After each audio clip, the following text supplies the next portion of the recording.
श्री केदारनाथ धाम हिंदू धर्मों के पवित्र तीर्थ नगरी केदारनाथ हिमालय की गोद में मंदाकिनी और सरस्वती नदी के संगम में स्थित है। वर्ष 2013 में आए भयानक आपदा से इस देव नगरी को भारी तबाही का सामना करना पड़ा। यह दृश्य 19वीं शताब्दी का है, जब मंदिर के गरिमामय रूप सिर्फ दूर से ही दर्शित होता था। मंदिर के पीछे बर्फीला पहाड़ मंदिर की खूबसूरती और भी आकर्षणीय कर देता है। कहा जाता है कि मंदिर में देवों के देव श्री महादेव जी बसते हैं और इसलिए लाखों की तादाद में भक्तगण हर साल दर्शन करने हेतु हर बाधा विपत्ति को अतिक्रम करते हुए बाबा के धाम श्री केदारनाथ धाम आके पहुंचता है। हर साल मई से अक्टूबर इन 6 महीने ही बाबा का दर्शन होता है। उसके बाद बर्फ की सफेद चादर मंदिर को पूरा ढक लेता है। अगले 6 महीने तक यह मंदिर बंद होता है। अगर आप देवों की भूमि उत्तराखंड में स्थित श्री केदारनाथ धाम जाना चाहते हैं तो आप कैसे जा सकते हैं, डॉक्यूमेंट क्या क्या आपको लेना पड़ेगा, ट्रैकिंग आपको कितना करना पड़ेगा, चढ़ाई करने के समय आपके बैग में क्या क्या जरूरी सामान होना चाहिए, होटल की किराया कितना हो सकता है, केदारनाथ मंदिर जाने की सबसे बेस्ट टाइम कौन सा है, पूरा कंप्लीट टूर प्लान इस वीडियो में बताएंगे।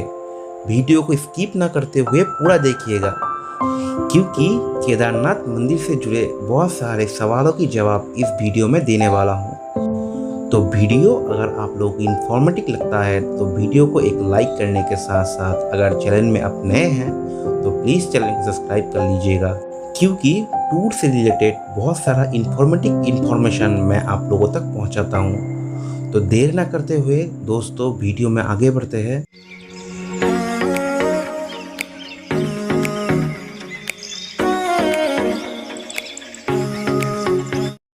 हर किसी को लाइफ में एक बार केदारनाथ जाने की सपना होता है, लेकिन साथ ही मन में ये भी सवाल आता है कि बेस्ट टाइम कौन सा है, स्पेशली स्नोफॉल आपको कब देखने के लिए मिलेगा, ट्रांसपोर्ट जैसे बस कहाँ से मिलेगा, ट्रेन कितना दूर तक चलता है। तो सबसे पहले बात करेंगे कि बेस्ट टाइम 2023 की अप्रैल महीने की 25 तारीख से ये मंदिर को गेट भक्तगण के लिए खोल दिया गया है और दिवाली के बाद ये मंदिर को गेट फिर से बंद हो जाएगा। इसके बीच अगर आप यात्रा करना चाहते हैं तो बेस्ट टाइम रहेगा मई और जून, क्योंकि ये 2 महीना बहुत ही अच्छा होता है। इसके बाद जुलाई अगस्त महीने में भारी बरसात होता है, इसलिए आपको चढ़ाई करना थोड़ा मुश्किल पड़ जाएगा। इसीलिए अगर आप जाना चाहते हैं तो जुलाई और अगस्त महीने को अवॉइड करके अपना यात्रा करें। इसके बाद सितंबर से दिवाली तक आप फिर से यात्रा कर सकते हो। पर्सनली मेरा फेवरेट जो टाइम है वो है दिवाली के समय, क्योंकि उस समय आपको वहाँ पे भीड़ कम देखने के लिए मिलेगा और स्नोफॉल देखने का 100% चांस होता है। तो आप अगर यात्रा करना चाहते हैं तो दिवाली के टाइम आप यात्रा करें तो आपके लिए ज़्यादा बेहतर होगा। तो नेक्स्ट आते हैं हम लोग कहाँ से जा सकते हैं। दोस्तों, आप देश के किसी भी हिस्से में हैं तो आपको केदारनाथ जाने के लिए पहले हरिद्वार या ऋषिकेश पहुँचना पड़ेगा और ये 2 स्टेशनों में से आपको अगर हरिद्वार पहुंचते हैं तो आपके यात्रा आसान हो जाएगा। इसके बाद आपको बाई रोड में जाना पड़ेगा सोनप्रयाग तक।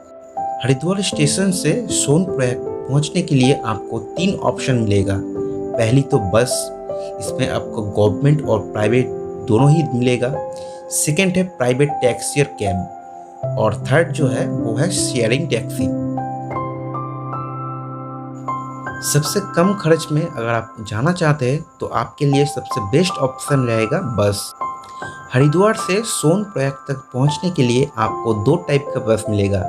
एक होगा गवर्नमेंट बस जिसका किराया होता है 500 से 600 रुपया, और एक होता है प्राइवेट बस जिसका किराया पड़ेगा आपको 800 से 1200 रुपया। और ये जो प्राइस मैं बता रहा हूँ ये टाइम के हिसाब से अप डाउन हो सकता है। बस रिलेटेड और एक जानकारी मैं दे दूँ, अब अगर हरिद्वार या ऋषिकेश जहाँ से भी बस पकड़ रहे हो सुबह 3:30 से 9 बजे के बीच आपको बस मिलेगा। इसके बाद आपको बस नहीं मिलेगा। अब बहुत सारा दोस्तों को मन में सवाल यह आ सकता है, अगर हम लोग 9 बजे के बाद बस स्टैंड पहुँचे तो हम लोगों को क्या बस या टैक्सी कुछ में मिल सकता है? तो मैं आप लोगों को बता दूं कि अगर आपका किस्मत अच्छा रहे तो आपको 1-2 बस मिल भी सकता है, क्योंकि बस अगर लेट होता है तो बस का टाइम थोड़ा सा लेट हो जाता है। लेकिन अगर आप 11 से 12 बजे के बीच पहुंचते हैं तो आपको बस मिलना थोड़ा सा मुश्किल पड़ जाएगा। तब आपको देखना है हरिद्वार से गुप्त काशी के लिए या गौरीकुंड तक लिए कोई भी कार या कैब कुछ भी है कि नहीं। अगर आपको नहीं मिलता है तो आप एक काम कीजिए, हरिद्वार में आप नाइट स्टे करके उसके बाद आप केदारनाथ के लिए रवाना हो सकते हैं। तो नेक्स्ट जो पॉइंट आता है वो है टैक्सी। तो प्राइवेट टैक्सी जो आपको किराया देना पड़ेगा 3,000 से 6,000 रुपया, और अगर आप हरिद्वार से केदारनाथ तक कैब बुक करना चाहते हैं तो आपको किराया भरना पड़ेगा 5,000 से 12,000 रुपया। तो ये टाइम के हिसाब से अप डाउन होता रहता है। तो आप अगर प्राइवेट कैब बुक करना चाहते हैं तो आप वहाँ से बार्गेनिंग करके उसके बाद बुक कीजिएगा, क्योंकि बार्गेनिंग करने से आपका कुछ पैसा सेव भी हो सकता है। नेक्स्ट आते हैं दोस्तों शेयरिंग टैक्सी। यहाँ पे बहुत सारा ट्रैवलर कंपनी मिलेगा जो शेयर में टैक्सी चलाता है। तो उसमें आपको 800 से 1,000 रुपया पर पर्सन के हिसाब से आप टैक्सी लेके आप केदारनाथ के लिए रवाना हो सकते हैं। हरिद्वार स्टेशन के बगल में ये सब चीज़ आपको दिख जाएगा। तो आप हरिद्वार स्टेशन से बाहर निकले तभी आपको ये सब चीज़ आप बुक करने के लिए दिखिएगा। अब दोस्तों बात करते हैं ये सब चीज़ आप कहाँ से बुक करें। दोस्तों ये सब चीज़ आपको पहले बुक करने की कोई भी आवश्यकता नहीं है। आप यहाँ पे पहुँचिए, उसके बाद आपके हिसाब से जो बेस्ट होता है वहीं पे आप सोनप्रयाग के लिए रवाना हो सकते हैं। अभी दोस्तों बात करते हैं बस या टैक्सी जो भी आप ले रहे हो आप कहाँ तक लीजिएगा। तो हरिद्वार से सोनप्रयाग तक आप बस या टैक्सी में आ सकते हैं। उसके बाद आपको शेयरिंग टैक्सी लेके गौरीकुंड पहुंचना है। आगे का सफ़र आपको ट्रैकिंग करते हुए जाना पड़ेगा। तो आप सोनप्रयाग में आने के बाद आपको यहाँ पे नाइट स्टे करना पड़ेगा, और इसमें आपको बहुत सारा होटल वगैरह मिल जाएगा। तो होटल में आप नाइट स्टे कर सकते हैं। उसके बाद सेकंड जो ऑप्शन होता है वो डोमेटरी रूम होता है, और इसमें आपको पर पर्सन का जो किराया लगता है वो 400 से 500 रुपया के बीच लगता है। और इसमें आपको लगेज रखने के लिए एक प्राइवेट लॉकर भी मिल जाएगा। इसके अलावा आप अगर होटल लेते हो तो आपको किराया भरना पड़ेगा 700 से 1,000 रुपये के बीच। और सोनप्रयाग में आपको अगर होटल ना मिले तो आप एक काम कर सकते हैं, सोनप्रयाग से आप शेयरिंग टैक्सी लेके गौरीकुंड तक आ सकते हैं। तो गौरीकुंड पे आपको यहाँ पे बहुत सारा होटल फैसिलिटी मिल जाएगा। इसके साथ साथ आप अगर हेलीकॉप्टर में राइड करते हुए केदारनाथ पहुँचना चाहते हैं तो आपको यहाँ पे 3 हेलीपैड की ऑप्शन मिलेगा। एक मिलेगा शीर्षी, 2 है फाटा और 3 है गुप्तकाश में। इन 3 जगहों में आपको जहाँ से हेलीकॉप्टर बुक है वहाँ पे आप नाइट स्टे करके दूसरे दिन आप हेलीकॉप्टर में केदारनाथ के लिए रवाना हो सकते हैं। इसके बाद आते हैं, आप अगर ट्रैकिंग करते हुए केदारनाथ पहुँचना चाहते हैं तो आपको क्या क्या करना पड़ेगा।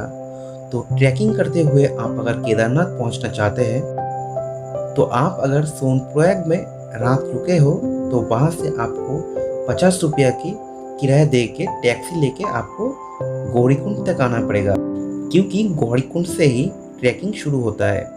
ट्रैकिंग करने के लिए आपको सुबह 3 से 3:30 बजे के बीच आपको निकल जाना है। उसके बाद आपको ट्रैकिंग करने की जगह पे लाठी या स्टिक मिलेगा। तो आपको एक लाठी व स्टिक खरीद के लेना है, क्योंकि ये लाठी आपको चलने में बहुत ही मदद करेगा। तो आप लाठी या स्टिक ले ले। उसके बाद आपको चलते हुए बार बार पानी या जूस पीना है, क्योंकि आप जितना ऊपर चढ़िएगा उतना डिहाइड्रेशन होने की संभावना ज़्यादा होता है। इसमें आपका शरीर अच्छा रहेगा। उसके बाद दोस्तों बात करते हैं ट्रैकिंग करने के वक्त आपका बैग में क्या क्या होना चाहिए। तो ट्रैकिंग करने के वक्त आपको बैग में सिर्फ ज़रूरी सामान रखिए। बैग को ज़्यादा भारी मत कीजिएगा, क्योंकि अगर बैग भारी हो गए तो आपको ट्रैकिंग करने में दिक्कत आ सकता है। ज़रूरी सामान जैसे पानी का बोतल, मोबाइल का चार्जर, पावर बैंक, इन जैसी चीज़ों को आप रखिए, क्योंकि आप अगर ज़्यादा चीज़ बैग में भरते हैं तो आपको ट्रैकिंग करने में बहुत ही मुश्किल हो सकता है। दोस्तों, यहाँ पे एक बोनस टिप देना चाहता हूँ। क्या होता है, हम लोग जब नए नए जो ट्रिप में जाते हैं तो हम लोग बहुत एक्साइटेड होके बहुत जल्दी जल्दी चलने लगता है। तो जल्दी जल्दी आप मत कीजिएगा, क्योंकि जल्दी जल्दी अगर चलने के चक्कर में आपको बहुत दिक्कत आ सकता है। आपको ट्रैकिंग शुरू से एंड तक आपको धीरे धीरे स्लोली चलना है, क्योंकि अगर आप स्लोली चलोगे तो आपका एनर्जी बहुत ही सही रहेगा, तो आप एकदम लास्ट तक बहुत ही आसानी से पहुंच सकते हैं। लेकिन आप अगर जल्दबाजी करते हो तो सामने जाके दिक्कत का सामना करना पड़ सकता है। तो अगर आप धीरे धीरे चलते हो तो आपको 8 से 10 घंटे की वक्त लगेगा, क्योंकि गौरीकुंड से केदारनाथ जाने की जो रास्ता है लगभग 22 किलोमीटर के आसपास है। तो आपको धीरे धीरे चलते हुए जाना है। इसके बाद दोस्तों बात करते हैं जो ट्रैकिंग करना नहीं चाहता है या ट्रैकिंग कर नहीं सकता है, उसके लिए क्या व्यवस्थाएं हैं। तो उनके लिए आपको घोड़ा या खच्चर मिल जाएगा, जिसका कीमत सीजन के ऊपर में डिपेंड होता है। अगर आप बेस्ट सीजन में जा रहे हो तो आपको थोड़ा ज़्यादा पैसा पे करना पड़ेगा। अगर आप सितंबर से अक्टूबर के बीच जा रहे हो तो आपको थोड़ा कम पैसा पे करना पड़ सकता है, लेकिन लगभग इसका जो रेंज रहता है वो है 2500 से 3000 रुपया, और इसमें आपको 4 से 5 घंटे में केदारनाथ मंदिर पहुंचा देगा। तो आपको जब घोड़ा या खच्चर आप जब ले रहे हो तो आपको पहले बार्गेनिंग करके उसके बाद आपको लेना है। इसमें आपको थोड़ा सा पैसा बच भी सकता है। इसके अलावा आप पोनी कर सकते हैं, जिसका किराया है 2000 से 2500 रुपया के बीच, और पोनी जो सामान है सामान को ढोलने के लिए होता है। अगर आप शाम को 5 से 6 बजे के बीच मंदिर पहुंचते हैं तो आपको दर्शन के लिए लाइन में खड़ा होना पड़ेगा, और इसके बाद अगर आप पहुंचते हो जहाँ पे आपको देखिएगा अगर संध्या की जो आरती है, आरती अगर शुरू हुए तब आपको लाइन में खड़े नहीं होना है, क्योंकि आरती के बाद ये मंदिर के गेट बंद हो जाता है। तो आप अगर पहले पहुंचते हो तो आप बेशक लाइन में खड़ा हो जाइए, और नहीं तो आप उस दिन रात में स्टे करके दूसरे दिन एकदम सुबह आपको लाइन में खड़ा होना है। तो आप वहाँ पे अगर स्टे करना चाहते हो तो आप पहले से होटल बुक कर सकते हो, या आप जाके भी बुक कर सकते हो। तो मेरा मानना यही है कि आप अगर पहले से बुक करते हो तो आपके लिए ज़्यादा बेहतर है, क्योंकि इतना दूर आप चढ़ाई करके आए हो तो आपका जो शरीर है शरीर पूरा छोड़ देगा, तो तब आपको होटल ढूंढने में इधर उधर जाने की बहुत दिक्कत होता है। तो आप पहले से अगर होटल बुक करते हो तो आपको इसलिए सही रहेगा, नहीं तो आपका यहाँ गवर्नमेंट टेंट, प्राइवेट टेंट बहुत सारा दिखेगा, जहाँ पे आपको रात स्टे करने के लिए लेगा 400 से 1000 रुपये के बीच। तो ये इसमें आप रात बिता के आप दूसरे दिन सुबह एकदम सुबह 3 से 3:30 बजे के आसपास आपको लाइन में जाके खड़ा होना है, क्योंकि 4 बजे मंदिर का गेट ओपन हो जाता है। तो आप जितना जल्दी लाइन दीजिएगा उतना जल्दी आपका दर्शन का नंबर आएगा।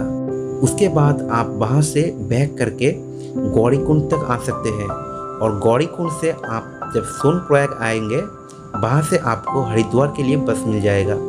अभी दोस्तों बात करते हैं कि आपको क्या क्या डॉक्यूमेंट साथ में लेके जाना पड़ेगा। तो डॉक्यूमेंट जैसे आप आधार कार्ड ले सकते हो, तो आधार कार्ड सबसे बढ़िया होता है, आप आधार कार्ड ही लेके जाइएगा, नहीं तो आप कोई भी आइडेंटिटी प्रूफ लेके जा सकते हो।